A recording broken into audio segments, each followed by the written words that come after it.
Tonight, we are hearing for the first time from the City of Perry's new police chief, from the department's response to the school shooting on January 4th to prior situational trainings. Local 5's Connor O'Neill sat down to discuss both with Chief Jim Archer.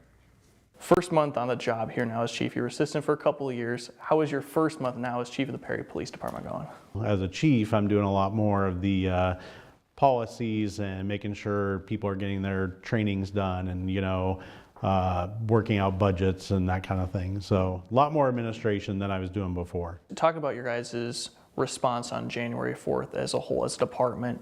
How do you feel like your department at the time responded on that day to the school shooting? The year prior, we had sent all of our officers, especially the day shift officers, to additional training that to kind of bring us up to speed with the new techniques when it comes to responding to a shooter in that situation.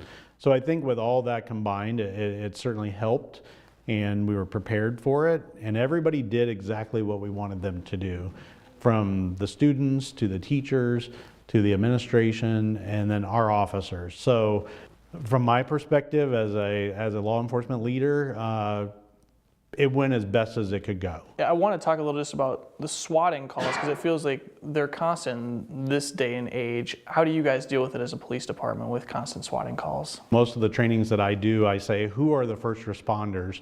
And usually people are like, well, I'm a firefighter, or I do this or that. And I'm like, well, here's the thing. Most of these incidences are going to be done in 5 minutes or less.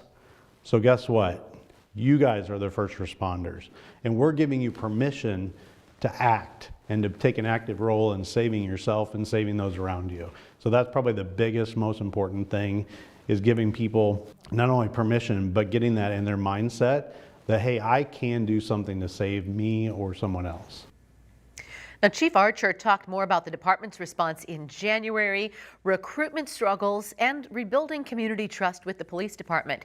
You can find all that and the full interview on our streaming platform, We Are Iowa Plus.